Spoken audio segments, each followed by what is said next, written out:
Basically, my whole job is communication. It's putting people back in touch with their loved ones on the other side. And when he says the other side, he quite literally means speaking to those who have passed away. And he just said to me when I'm connecting Matt, he says, please let her know that even though you feel like you didn't get to have a proper goodbye with him here in this world, he says, I know how much you loved me. Even with his upbeat and positive energy, it's a responsibility that he takes very seriously. Psychic medium Matt Fraser on The Pulse. What's it like being Matt Fraser walking down the street? I try to live a normal life, but I also realize it's my job to hear these voices. Guys, welcome back to another episode of The Pulse. Matt Fraser, psychic medium, here with us, and I appreciate you coming back. And part of it was because very early on when we started the show, you're one of the people who came on with us when we didn't even really have a show. Thank you so much for having me on and let me share my gift. Absolutely. You and I were talking before we started about the critics. I just wanted to address it and then we can move on because some of the critics are so passionately opposed.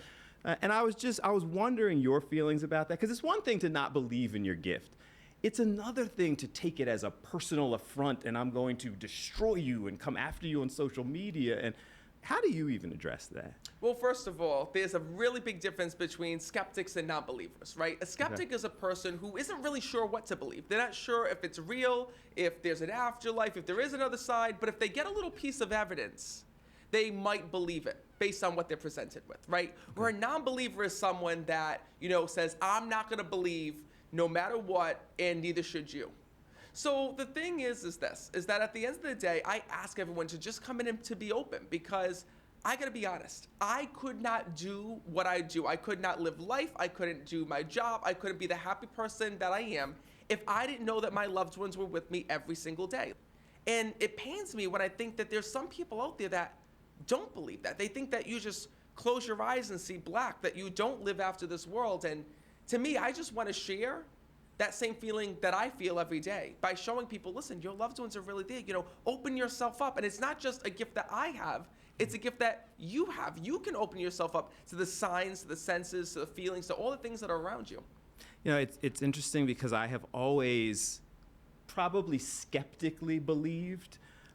It wasn't until my father passed away that there was more of a need to understand. I get what you're saying more now because I've been through that personal loss, and the idea that was it, was kind of something that it haunted me. So most people know you. For those who don't, tell us what psychic medium, you talk to the dead, you're an author, you tour. Tell us what you do.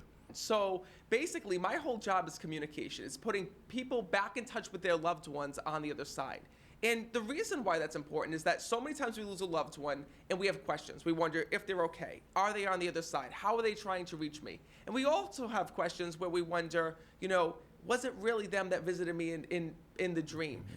Can I still get in touch with them? Will they be there when I walk down the aisle? These are all questions that people have within their hearts. And when you lose a loved one, you go through a pain that you've never felt before within life. So as a medium, the souls use me as a bridge really to finish the conversation that maybe they didn't get to finish here in this world, and to show their loved ones that they're okay, and to also show you that you can still have a conversation with them. You discovered this gift as a child. Now, we've talked about this before. I'd imagine as a child that was creepy, or was it just, okay, I got this? No, it was scary. Okay. As a little boy, it was petrifying because every time I went to bed, I felt like I was channeling every dead person in the nearby area. And I remember being a little boy and being in my bed at night and yelling and screaming and crying for my mom just to make the voices stop because I was afraid. I feel like I would just leave my house. That's exactly what I felt. I mean, yo, I'm out. Like, you can have the house, I'm going. I begged my parents to move because I thought that there was an issue with the house. I didn't realize in the beginning that it was a me issue. I thought, I was convinced that the house was just haunted. There was something that had to do with the house until I realized that no matter where I went, if a soul died in the nearby area, they were coming to me to speak. When did you start to understand, okay, this is not this scary thing this is something that I can use to help people? So my grandmother was a medium and my mom was a medium. But when I say that, they never did it professionally. They just could sense and feel things like I did. So they kept it a secret for many years, and they blocked out their own abilities. And I did the same thing for years and years and years. I wouldn't talk about this, wouldn't speak about it. I did everything that I could to just live a normal life. So I started my career as an EMT. And it was around that time that I was older, I had grown up, that I went to go and see a medium for the first time myself. I wanted to see somebody who was actually living life and using this gift, since all I did was run from it or push it away. Yeah. So I went to see a medium, and it changed my life, because at that moment I realized, oh my God, I could do this too. I can use this gift to help people to heal just in a different way. How's it work? So it depends on your connection with that soul's connection with you, and it also depends on how that soul communicates, right? For example, if you had a mother who was really, really loud and vivacious and her personality was really strong, she's gonna come through really easy on the other side. But if you had a father that was really quiet, soft-spoken, didn't say much here in this world, was really reserved, that's gonna be a soul that I struggle with talking to. Can I still do it? Absolutely. You go on tour, and you do one-on-ones with people, but you could be in a room with, 1,000 people? Thousands of people? With all of these folks wanting someone to speak specifically to them. That's got to be hard. It's a race, because my whole job is I want to get to as many people as I possibly can. And I know that people come to me for answers. I know that people come to me because they want to hear from a specific loved one. And I know that they come to me because they're in grief or in some sort of pain. So during each show, my whole goal is to get to as many people as possible, to really make sure that everyone that's there feels some sort of connection, because it's more than just a reading. Anytime we're connecting with the soul on the other side, it's also a learning opportunity. We learn about what happens when you die. We learn about what happens when we take our final breath, what the death and dying process is like. When I connect with the spirits will oftentimes show me certain moments of their life and certain key things. Like, for example, anytime I do a reading, I get a glimpse into heaven. And from that, I've gotten little glimpses into what heaven looks like, what it feels like, how the souls communicate. And I take all that information and put it into my books, and I also share it with you. You Never Die, Secrets of the Afterlife.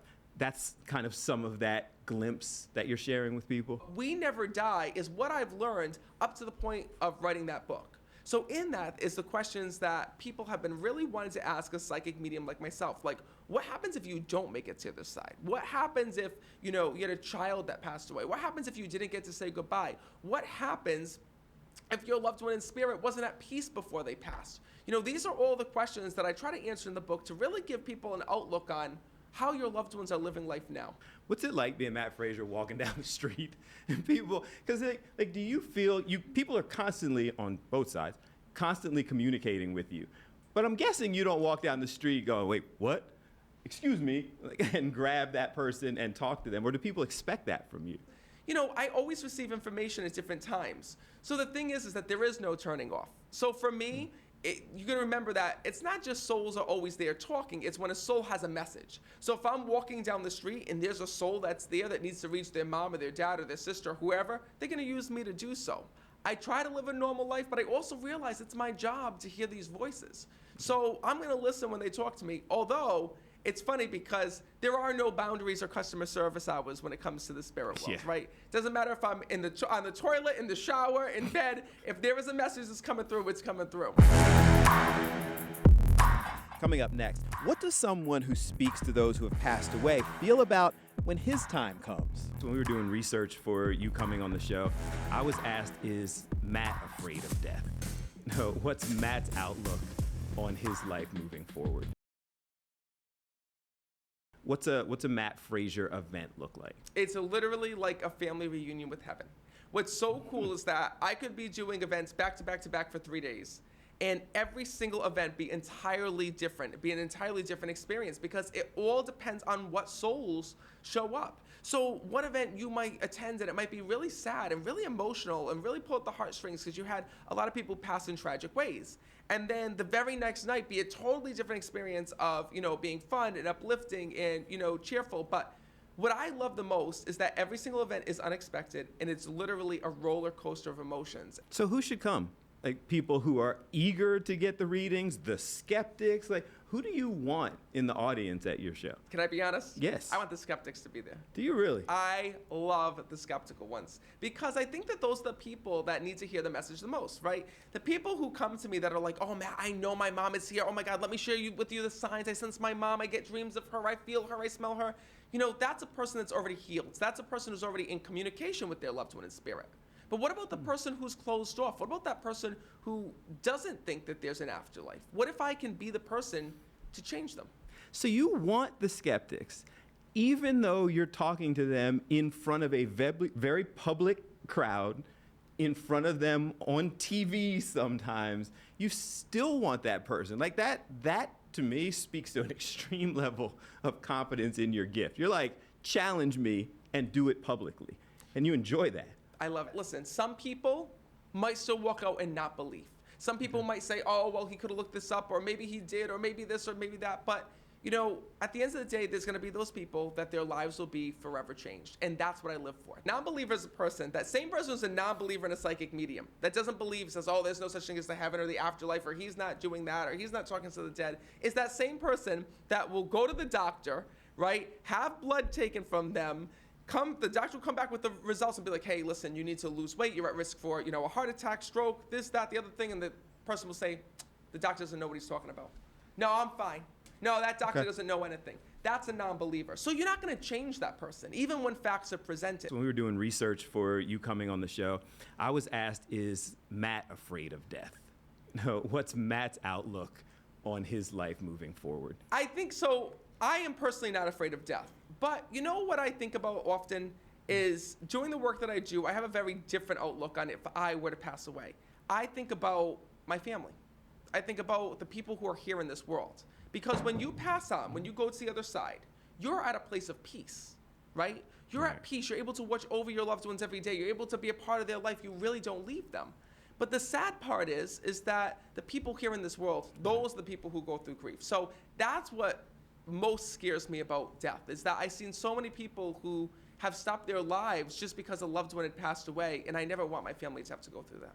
You got married. I feel like you were married when you came last time, weren't you? Or is that new? Or were you just going through the process? So you were married before. You had not had a child before. Not yet, no. Okay, so congratulations. Thank you. Now tell us a little bit about that. How's the whole family life now? And I feel like we saw Meet the Frasers, you know, but how's the whole family life going now? I gotta tell you, it's something that I can't even explain. It's so much better than I could ever just imagine. I mean, it's the piece that was missing in my life. It really was. And, you know, I gotta tell you that it's a different type of love. And I mean, this is something that people have told me beforehand, like, wait till you have a kid, wait till you have a kid. It's a different type of love. And I never knew what that meant. Like, I'm like, okay, yeah, all right, yeah, I get it. And then, you know, when you have a kid, it just opens up your heart to just a piece that you never knew that you had. Yeah. Would you want your child to have this gift? Oh, that's a tough question. That's a really tough question. You know, I don't know. I don't know at this point. When children are younger, all children have experiences where they can see and hear the departed. So I know that my son gets visitations from spirits. Now, of course, he's going to forget about this when he gets older. And not all children will hold on to that gift or have that gift. There's some that very do, like myself. The very little that do are the ones that are known as psychic kids as we get older. But to be honest with you, I would like to see for him to make that decision and if he embraces it. Okay, so it is, as much of a gift as it is, it's a lot to carry. It is a lot to carry. It is a lot to carry, and, you know, I know a lot of people who are psychic and mediums, and, you know, they've gone on to do other careers because even though they have this gift and they can sense and feel things, it's really overwhelming because you sense and feel people on a different level. You see, for example, when I do a reading, it's not just about that reading, right? It's about the person's last moments. And a lot of times you're put into very tragic things. If someone's murdered, you're watching how they got murdered. Or somebody passed and, you know, they died tragically, you're experiencing that. And I can actually feel what people have gone through when I do these readings. Next, Matt explains how his unique gift of communication actually works. For example, you might come to see a psychic medium because you want to talk to a specific loved one. Right. But you got to know that when you come to a medium, it's actually the opposite. There's actually souls on the other side that want to reach you.